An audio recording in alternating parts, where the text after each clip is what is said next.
Good morning, everyone. We're going to be talking to you about a topic that we really care about, and we think that most of you are going to care about it too. Since statistically speaking, 1 in 10 of you is struggling with an invisible disability without even realizing it. And that's a problem, because what we can't see, we often ignore. If you were to imagine the signs of a disability, you would probably picture a wheelchair, a cane, a hearing aid. But what about the ones you can't picture, the ones that don't come with a visible cue? And that's precisely why we felt the need to shed light on these very real and too often dismissed or overlooked problems. Invisible disabilities don't have obvious signs or markers. I mean, there's no cast, no wheelchair, no external reminder of the struggle. And yet, the weight of these conditions could be just as heavy, if not heavier. Actually, Marita has misophonia. It's a neurological condition where certain common sounds trigger a reflex. The reflex itself is very unpleasant and causes extreme negative emotions. So when triggered, a person can't concentrate on anything because of those extreme emotions. To try and make it more real, imagine that the sounds of just someone chewing is making you feel like you're trapped in a room that's shrinking. It's not just about being irritated. When I get triggered, I can't focus on anything else because it's more of a physical and emotional assault. Before I even knew what misophonia was, I would constantly feel irrationally irritated or annoyed without even understanding why. I think, what kind of a daughter am I when I'd get genuinely frustrated every time my mom wants to fix her hair or my dad wants to drink water, or every time my sister drinks or breathes next to me. And even with my friends, like what type of friend leaves every time her friends want to eat or drink? We would probably say an annoying one. But I see what you're saying. It's not the people, it's the sounds. And that distinction alone can change the guilt you might have felt to understanding. Exactly. Even though I love my family and friends, the noise would just set me off. Finding out I had misophonia was actually kind of a relief in some ways. At least I know I wasn't going crazy. Especially when, if you're not careful enough, you end up hurting people you care about without meaning to. So how do you make people understand something they can't see nor feel? I mean, picture being in a class, being assaulted by the noises around you, and you can't leave because you'd be disrespectful, and you can't tell the people to stop because what they're doing is normal, but you're just getting frustrated. And the frustration builds up, and and you become isolated.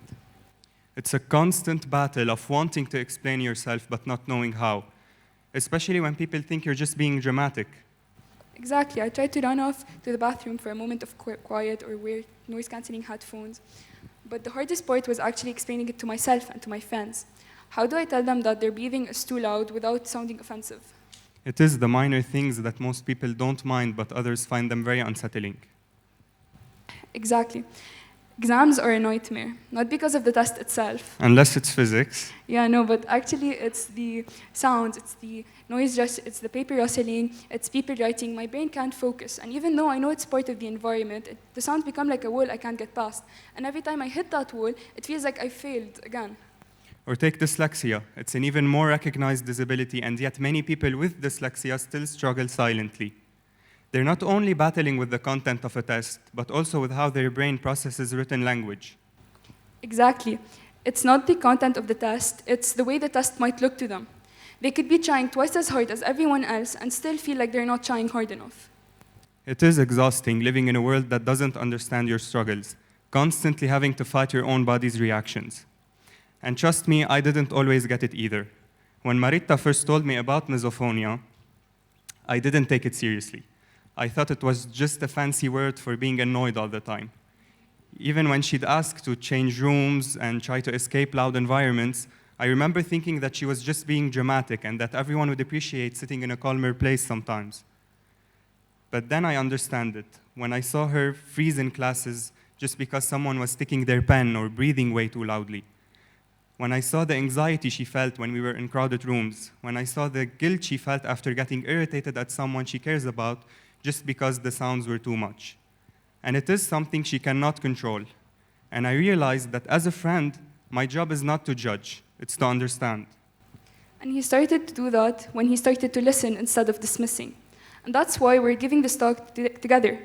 Because it's not just my story and the story of people with invisible disability, it's ours. It's how friendship and empathy can help lift a weight off your shoulder you didn't even know you were carrying. Validating their feelings can help so much. When someone is dealing with something no one else can see, It's really easy for others to dismiss their pain. That's why support and empathy are crucial.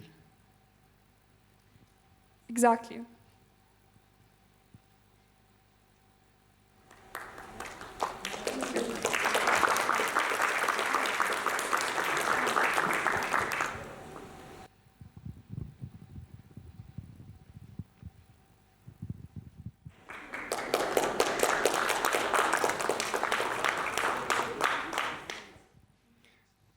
What you just saw there was an act of what getting irritated by sounds might do to you.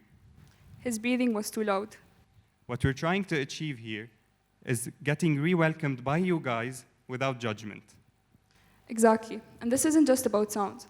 For people with ADHD, simply repeating instructions without judgment can be a lifeline. And for someone with misophonia, simply re-welcoming them without judgment or searching off a sound can feel like a massive act of kindness.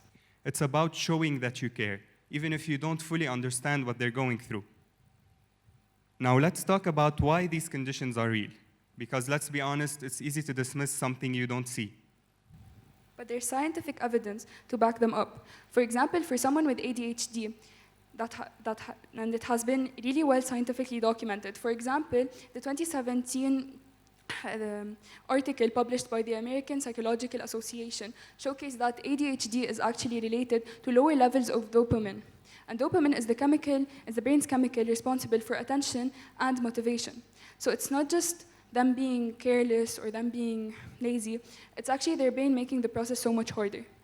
Or take misophonia, which isn't just about getting irritated by sounds. Research like that of Dr. Jennifer Barreto has shown that individuals with misophonia have abnormal connectivity between the auditory system and the areas of the brain that processes emotions.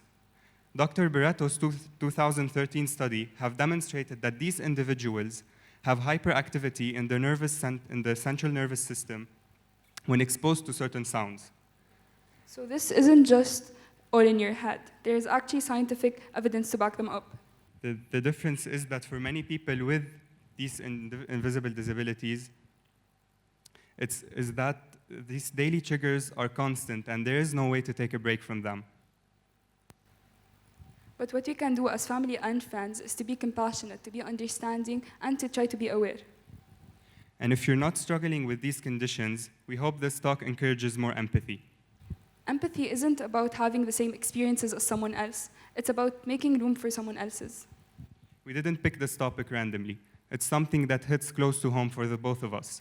And we're sharing it to humanize these struggles and build understanding around them. So next time someone acts in a way that doesn't make sense to you, don't judge too quickly. Instead, try and ask why. Because that tiny question can open a big door. And opening that door could be the first step toward making someone feel seen. Thank you. Thank you.